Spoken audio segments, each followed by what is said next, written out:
Welcome everyone to the second game of the fourth round of the FIDE World Cup 2025. The first game between Dubov and Praggnanandhaa was an absolute stunner with so many tactics, so many moments, but it ended peacefully at the end. And this time Dubov has the white pieces. Now, my feeling is that Dubov will go for something that is very solid and just draw the game and go into the tiebreaks, because that is where he feels he is not weaker than any of the players in this field.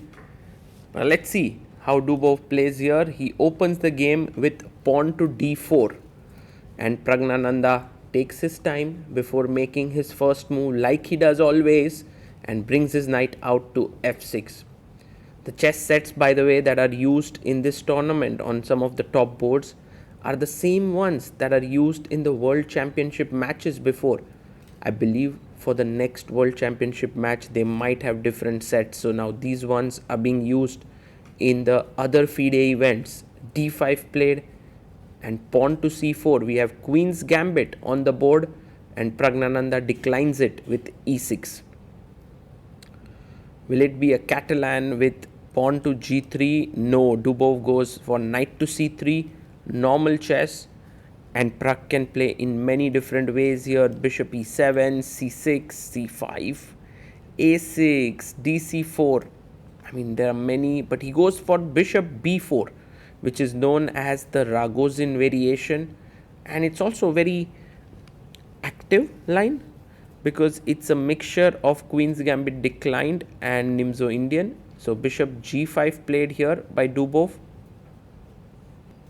Bishop b4, bishop g5, and you take on c4, and Dubov goes for this kind of main line with e4. This has been played a lot before, and Pragg quickly attacks on c5. Now you must remember that e5 is usually met with takes, queen a5 business. There's also h6 sometimes, but he takes on c4 with the bishop, and now c takes d4 taken. Dubov goes, I'm pretty sure he'll take with the knight. Knight takes d4, and now if you go queen a5 directly, I can drop my bishop back to d2, which is the reason why first Pragg takes on c3, giving his opponent a weakness on c3. He has to take with the pawn, and now queen a5 to attack the bishop and the pawn, which is a very interesting move. And let's see how white responds. Bishop b5 is the main move in this position, but Dubov goes for knight b5, which is also played before, the most famous game being Vishy Anand versus Magnus versus Vishy. I think it was Norway Chess 2019. Knight e4 taken. Now notice there's no mate here, the queen controls it, but queen d4 attacks g7 and e4. And Pragg, who's taking his time for his moves, he's at, after this castling move, he's at 123, and Dubov has all his time intact here. So Dubov says, thank you so much for the piece.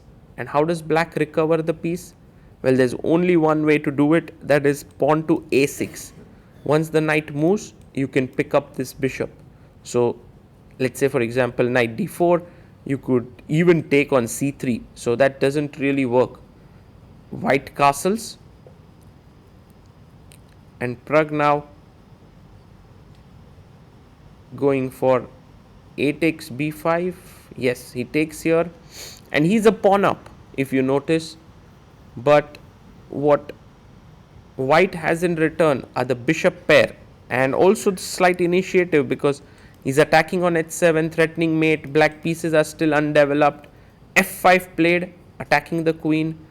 The queen can drop back here to e2, and now taking another pawn would be too risky here. Rook a c1 takes here, e6 is weak, so calmly plays bishop d7. By the way, the Vishy game was knight c6, but bd7 protects this. Bishop d2 to defend, maybe threaten the move c4 here. Queen comes back to c7. Now if you take here on b5, then I can take, queen takes and knight c6, and black has no issues. So what Dubov is trying to do is keep these two bishops on the board on d3 and d7 and hope that he can claim something, that this pawn is weak. I'm putting pressure here like he does here, pawn to c4. So not giving black the opportunity to push forward with e5 here, takes on c4, and now bishop takes c4.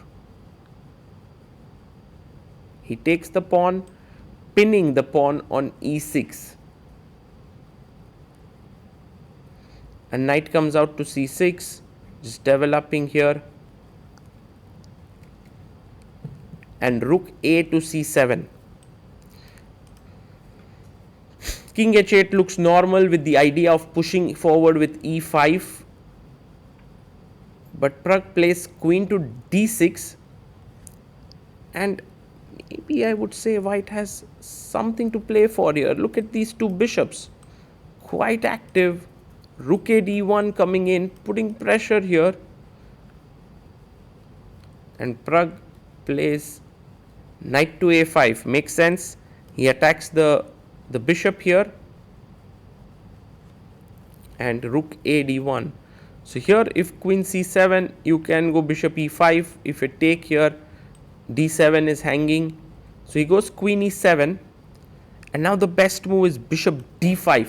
Taking advantage of this pin, putting pressure here, rerouting the bishop to f3, keeping the bishop pair. But Dubov goes for a slightly flashy move, rook takes d7. And in a way, you can say it's a draw for. You can see Praggnanandhaa also has relaxed a bit, because now with this, there will be multiple simplifications. Rook takes e6, rook takes, and queen takes on e6, takes, rook takes. And now, okay, white has a bishop, black has a knight. And if given a move, white would love to play rook e7, but Pragg comes back to c6, stopping here, attacking the a2 pawn. Rook comes to e2.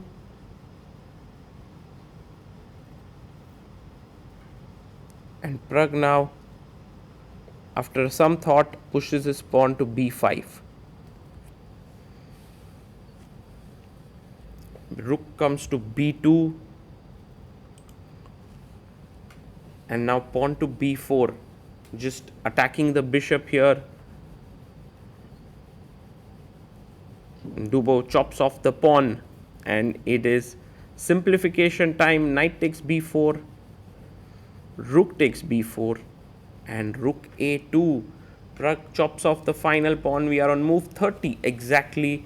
Draw offer made, draw agreed, and Pragg and Dubov now go into the tie breaks. Rapid blitz. It's going to be a lot of fun. I believe Dubov is happy with this result. Pragg also, I mean, he can't complain. He was worse in the first game. In the second game with black, he didn't really have chances. He defended well. He was surprised a bit in the opening. Dubov tried to play something where he could test Pragg a bit, but Pragg was up to the task, and a draw seems like a very fair result. The arbiter says, I'll just do the toss for the tie break. And yeah, there he has two pawns here, and asks Praggnanandhaa which one he would like to choose. And Pragg, well, he chooses the left hand, and he has the black pieces. So Pragg will be black in game 1. We will see you tomorrow. 1-1 is the score. Exciting battle lies ahead.